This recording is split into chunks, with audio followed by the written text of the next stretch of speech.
Saikyo! Salut les devins, c'est Saikyo. Cette nuit, à 2h du matin, on a eu un espèce de panel de showcase sur les nouveaux jeux Dragon Ball qui vont arriver cette année. En vous précisant qu'il y aura d'autres annonces bientôt qui seront faites concernant Fighter Z, ça n'a pas été vraiment fait cette nuit. L'information principale de cette nuit a été tournée vers le jeu Super Dragon Ball Heroes World Mission sur Nintendo Switch, avec la confirmation et l'annonce que le jeu sortira aussi sur PC. Ce n'est pas du tout la seule annonce qu'il y a eu sur le World Mission qui va sortir sur Switch et PC. Il y a eu beaucoup de détails qui ont été révélés durant cette espèce de panel sur le mode de jeu, sur les personnages, en particulier l'ennemi principal, le nombre de cartes, le nombre de personnages qu'il y aura dans le jeu. Il y a eu également une version internationale du trailer, je vous mets le lien en description pour faire la promotion de ce jeu-là, avec la date de sortie, une date de sortie pour la France, c'est pour ça que je vous fais une vidéo aujourd'hui. Et d'ailleurs même une date de sortie mondiale en fait. D'ailleurs les devins, je profite de ce début de vidéo pour vous demander, vous allez me dire en zone commentaire, est-ce que ça vous intéresse d'avoir des vidéos exclusives de gameplay sur ce jeu-là? Parce que quand j'étais à la Jam Festa 2019, j'ai pu y jouer et j'ai pu filmer un petit peu, pas énormément mis bout à bout, ça va faire 5 minutes à tout casser, un truc comme ça, des parties que vous ne verrez en fait jamais ailleurs, parce que c'est moi qui les ai jouées et pas autrement. Donc dites-moi en zone commentaire si ça vous intéresse de voir ça ou pas. Il y avait des stands, des bornes, etc. dans le salon et on pouvait s'essayer à la version Nintendo Switch du jeu. Donc ça pourrait être pas mal, je pense, pour vous, c'est à vous de me dire. Alors sinon, pour les infos que l'on a eues, je vais vous faire, pendant que je parle, je vais vous faire défiler à peu près toutes les images du nouveau trailer qu'il y a eu. Comme ça, vous pourrez constater de vos propres yeux des graphismes du jeu, hein, vos yeux parleront d'eux-mêmes. Et donc, je vous disais, il a été annoncé que le jeu SDBH va sortir sur Switch et sur PC. C'est une première. Mais il y a quelque chose sur Heroes qui est une première encore plus grande, c'est le fait que le jeu va sortir dans le monde entier. Alors il y aura sûrement des pays qui vont être mis de côté ou quoi, on sait comment ça marche le jeu vidéo et tout ça, mais une sortie relativement bien mondialisée le 5 avril 2019, c'est-à-dire un jour après la version japonaise. Autant dire que ça revient au même. Cette nuit on a eu pas mal de confirmations sur le nombre de personnages, de cartes, etc. Alors le gameplay, je vous le confirme, c'est quasi similaire à ce qui se fait sur la borne d'arcade au Japon directement. C'est pas un jeu de combat comme un Tenkaichi ou un Fighter Z ou quoi, c'est plus un mode à la tour par tour, mais c'est un truc vachement moderne. C'est un petit peu comme les RPG japonais quand tu as du combat tour par tour, sauf que là c'est vraiment un niveau au-dessus, c'est vraiment modernisé. Surtout c'est la version borne où tu poses tes cartes et elles apparaissent dans le jeu et tout. Je sais pas comment ils vont rendre ça sur Switch, mais c'est quand même un level au-dessus d'un jeu à la Final Fantasy ou quoi, où c'est juste à cliquer ce que tu vas faire comme action. Là ça va au-delà. Donc ça reste un jeu de combat, mais c'est pas un jeu de combat qui te met purement directement dans l'action avec la manette et ça te choisir quel type de combo etc. tu vas sortir. Non, c'est pas ça, c'est plus du combat stratégie, c'est plus comme ça que je le qualifierais, avec pourquoi pas quelques petites bases de RPG. On pourrait dire que c'est un petit peu un mélange de ces trois genres. Dans les informations que l'on a eues, mis à part le fait qu'il sortira le 5 avril 2019, eh bien on sait qu'il y aura un petit peu plus de 350 personnages, donc 350 combattants. Alors je ne sais pas ce qu'ils veulent dire 350 personnages différents, ou si ça comporte par exemple, si pour eux 350 ça peut être Goku SJ4, Goku SJ2, Goku Ultra Instinct, un truc comme ça, je ne sais pas, mais en tout cas sachez qu'ils en annoncent 350, c'est du jamais vu je pense dans un jeu, avec tous les personnages que Heroes a pu apporter jusqu'à ce jour, ça voilà on peut en être sûr et certain, tous les types de fusions, tous les types de versions de personnages, qu'ils soient Xeno, pas Xeno, etc., les SJ4 pour du Gohan, enfin tout ce que vous voulez. Bandai Namco a fait un tweet également pour dire qu'en France le jeu sera en VOST-FR, alors déjà je le comprends tout de suite parce que s'il y a 350 personnages à doubler en VF c'est impossible, mais aussi je me dis qu'ils l'ont pas fait sur Fighter Z et pourtant il n'y a pas énormément de persos, donc je vois pas pourquoi ils le feraient pour 300 persos de World Mission, mais après c'est une bonne nouvelle, heureusement qu'ils nous imposent pas une version américaine uniquement des voix ou quoi. On a le japonais et avec le sous-titrage qui va bien, donc je pense qu'il n'y a pas de problème à ce niveau-là. Et au niveau des cartes, alors on n'en sait pas énormément sur comment ça va se passer, est-ce qu'il faut les acheter, etc.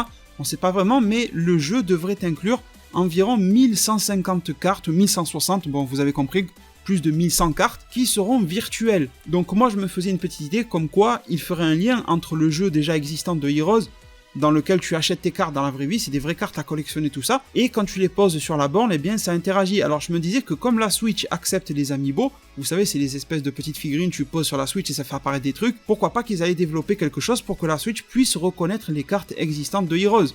Et comme ça en plus au Japon, ça aurait pu stimuler justement les ventes de cartes encore plus, et ça aurait pu faire qu'ils vendent les cartes Heroes dans le monde entier. Et visiblement non, alors on verra bien, hein, peut-être qu'à l'avenir ça va arriver, mais visiblement non, ça serait des cartes virtuelles. Alors est-ce qu'elles seront toutes incluses ou est-ce qu'il va y avoir une partie déjà incluse dans le jeu et après il y aura des DLC ou des trucs à drop un petit peu comme dans Legends ou Dokkan Battle, je ne sais pas exactement, mais sachez qu'ils en annoncent 1160. Donc 1160 cartes qu'il faudra répartir pour 350 combattants. Alors comme je vous l'ai dit, on devrait rester sur un gameplay très très proche de ce qui se fait sur les bornes d'arcade. Ils ont annoncé du combat en 7 contre 7. Ils ont dit également qu'ils vont faire en sorte d'utiliser au mieux les capacités de la console Nintendo Switch afin de maximiser les possibilités d'interaction et de faire en sorte que ça soit le plus vivant comme la borne d'arcade pouvait l'être en fait sur les bornes au Japon, etc. que vous pouvez trouver de Heroes, et de reproduire le mieux possible cette histoire-là, de mieux reproduire le gameplay qui va avec et les interactions possibles entre le joueur, sa console, le jeu lui-même, etc. et les cartes qu'il peut posséder. On nous a aussi dévoilé que dans ce jeu-là, il y aura un mode tutoriel. Bon là, il n'y a rien de spécial, mais on nous a confirmé que le Great Saiyaman numéro 3, c'est une particularité de Heroes, sera bel et bien dans ce jeu-là, qui sera là pour faire le tuto du jeu. Et au niveau du cœur du jeu, alors on savait déjà à peu près ce qu'était le pitch de base, qui ressemble énormément au manga Victory Mission, etc. je trouve à mes yeux en tout cas, mais on en sait un peu plus sur la nature du gameplay, en particulier en termes de mode de jeu, et de l'ennemi principal, à voir si ça sera l'ennemi jusqu'au bout, mais de l'antagoniste principal du jeu. Et en tout cas, pour un des modes de jeu principaux, ils en ont annoncé un qui s'appelle le mode mission original. Ça serait visiblement un mode de jeu dans lequel les joueurs, c'est-à-dire vous et moi, eh bien, auraient la possibilité de créer leur propre mission personnalisée que l'on pourra partager avec d'autres utilisateurs en ligne. Vous avez compris, on pourra créer certaines parties de l'histoire du jeu, un peu comme le principe d'un Mario Maker, etc., dans lequel tu peux créer les niveaux et les partager.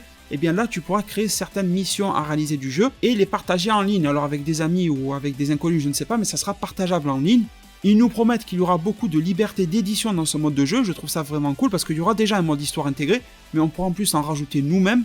Et on pourra personnaliser pas mal d'éléments. Et dans ce qu'ils ont annoncé parmi tant d'autres, il y aura les musiques de fond durant ces missions, il y aura les paramètres en jeu, des caractéristiques de chaque ennemi en termes de puissance, etc. Des conditions de victoire. Vous savez, dans un jeu de combat, quand vous progressez, il n'y a pas forcément que la victoire qui compte. Il faut, par exemple, je dis n'importe quoi, baisser la barre de vie à moitié, et là tu peux réaliser l'étape secondaire, etc. Bon, on pourra régler tout ça. Donc je ne sais pas ce que vous en pensez les deux, mais le fait de pouvoir créer ces espèces de mini-scénarios originaux soi-même, je trouve ça vraiment cool. Là, c'est pas juste un éditeur de monde ou quoi que ce soit, ou de personnages, là ça va beaucoup plus loin. On l'avait déjà vu dans un trailer, mais ils en ont reparlé cette nuit. Eh bien, on pourra utiliser aussi des attaques qui ne sont pas liées au personnage que vous possédez. Ça sera une des grosses particularités de Heroes, enfin de ce Heroes World Mission, c'est-à-dire qu'on avait déjà vu un trailer dans lequel on voyait Vegeta qui utilisait l'Ultra Instinct, je pense que ça fera plaisir à beaucoup de monde. On voyait Hit qui utilisait le Big Bang ou le Final Flash, je ne sais plus, une attaque de Vegeta. Voilà, on pourra mixer ce genre de choses. Je ne sais pas dans quel mode de jeu ça sera mixable. Est-ce que ça sera uniquement dans le mode mission originale? Est-ce que ça sera dans tous les modes, y compris le mode histoire de base?